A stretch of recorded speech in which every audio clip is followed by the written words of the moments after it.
Hey guys, this next video I'm going to be discussing my overall record, how I did in the month of February. I told you guys I'm going to stay up on that, let you guys know how I'm doing and all that stuff. You know, month one, I believe I went, in January, I went 7-3, and in February, overall, I went 12-2. So my overall record now is 19-5. Let's take a look at the 14 fights that I predicted in the month of February and how I did. Early in the month, well, let's go with all my wins. Let's take a look at the wins that I got. Again, I don't build myself up unless it was really an even fight, or if I picked the upset and I got the upset. I really don't build myself up at all for guys that just stay busy. But again, I am predicting fights that you can watch yourself. So those are the only ones I predict. There's even fights where that aren't on TV in the United States, that aren't getting shown, and I want to count those for me, but I don't because you guys can't see them. So I really want it to work hand in hand like that. I really take it serious. I hope you guys understand that. So let's go into it real quick. Let's take a look at all my wins.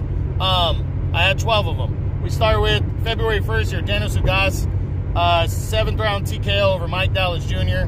Nothing big there. I mean, that was pretty much a given. Ugas is top 10 welterweight, which means he's top 5 in every other division.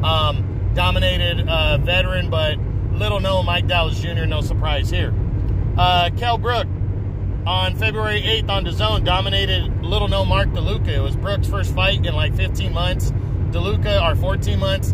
DeLuca is nobody, so now I'm not really, you know, pat myself on the back for this one. Brook dominated, got a knockout win. Gary Russell Jr., 12-round unanimous decision over Tuxko Naimbayar on February 8th on Showtime. Not really building myself up. I'm happy that the fight went exactly the way I predicted it to go. I felt like it was going to be a comfortable decision, but not a blowout, and that's exactly what it was. So Russell, you know, got the win. On the undercard of that fight, Guillermo Rigondeaux defeated Librado Solis by a close decision. I didn't think the fight was going to be as close as it was, but still, I picked Rigondeaux to move down and capture a championship in the second weight class. But Solis really is a nobody at 118, and overall, so I mean, I'm not really building myself up for that one either. February 14th, on Valentine's night, you had Ryan Garcia for his first round knockout of Francisco Fonseca. Not surprised at all here. You know, Fonseca, not really a big name, fought for a world title before, but again, didn't even deserve that first world title shot against Davis, and that was at 130, Gervonta Davis. That was at 130 pounds. He moved up to 135 and got destroyed against a big lightweight like Garcia, so not going to pat myself too much for that one. Jorge Linares, on the undercard, knocked out Carlos Morales, 4th round knockout. Impressive knockout. I didn't really think there was a chance. Morales had a chance anyway, so again, another one. This was kind of a stay busy fight, not building myself up. Caleb Plant on February 15th dominated Vincent Feigenboots to retain his IBF super middleweight title, but Feigenboots was a nobody, so not going to build myself up for this one. You know, Plant should have won this one. He dominated, 10th round TKO.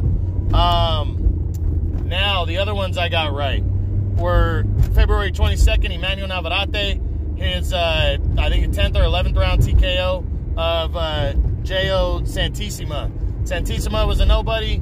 He went longer than I expected him to go. He's a tough Filipino fighter. And Navarrete dominated, retained his world title. No surprises here. Again, not going to build myself up. Charles Martin. I picked him in what I definitely thought was a pick'em fight with Gerald Washington at heavyweight. I picked him to win the fight. I was not confident in this pick, though. I did feel Gerald Washington stood a huge chance to pull off the win here, but skill defeated, you know, Gerald Washington. Washington, not the most skillful heavyweight. He started late, you know, and Charles Martin is a skilled fighter. He just, you know, he has weight issues, but Martin broke him down and stopped him impressively in 6 rounds on February 22nd on Fox pay-per-view. So, you know, not really a surprise here. Not too big of a surprise, but that really was more of a 50-50 fight. So I'm glad I got that one right.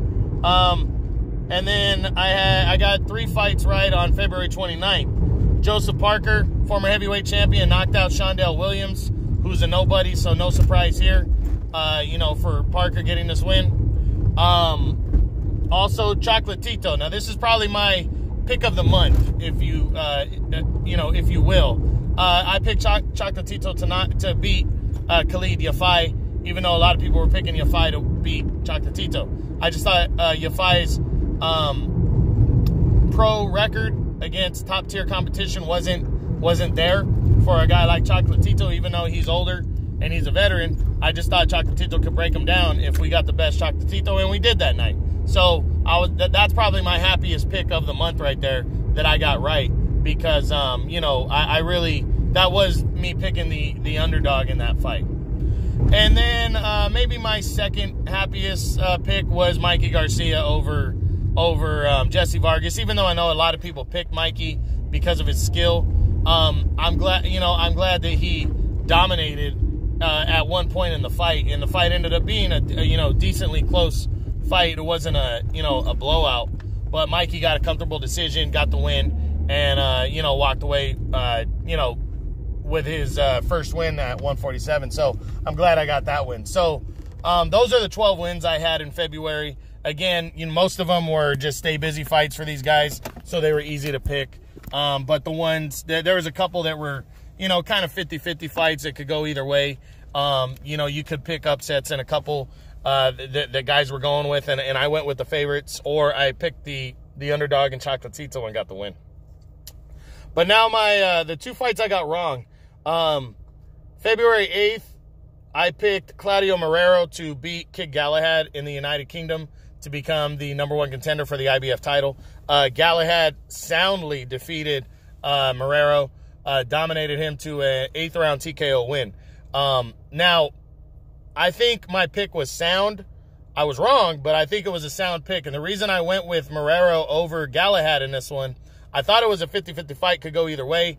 I know Galahad had the home field advantage, but the reason I went with Marrero is because just his track record. He had a better track record. He'd been in a ring with better fighters. Galahad had only been in a ring with Josh Warrington last year, and it was an ugly-ass fight, so you really didn't get a good testament of how good he really is. Just that he can go 12 rounds with one of the best fighters in the world, and the #1 fighter at featherweight. But see, Warrington's not a big power puncher either, so that didn't really say much to me what Galahad did against Warrington. So I picked Marrero because of his veteran, you know, background, and the fact that just last year he fought Tuchko Nayanbayar tooth and nail down the wire.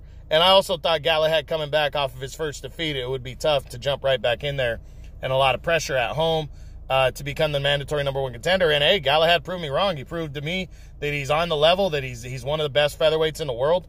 And he dominated Claudio Marrero, stopped him. That was probably maybe the most impressive win over Marrero. I think Marrero's lost like 3 or 4 times, maybe outside of Jesus Chavez's knockout of him. But Chavez is kind of a knockout fighter, so I don't think a lot of people saw Galahad coming in and dominating Marrero the way he did.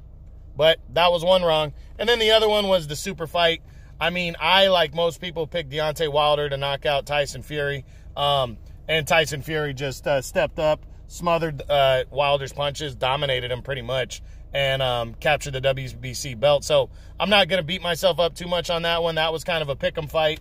Again, after the year Wilder had last year and the way he almost knocked out Fury the first time in 2018, I think a lot of people were picking Wilder to land that big punch and get the win, and didn't happen. But again, I'm not going to beat myself up for missing a super fight like that, you know, because I don't think a lot of people felt Tyson Fury was going to come out and do what he did. So, you know, 12-2, 19-5 overall. My winning percentage is 791 right now, almost an 800 winning percentage. So, you know, I'm getting there. I'm not happy with a couple of my, I'm not happy with the Marrero pick, but I'm not beating myself up for the Wilder Fury pick either.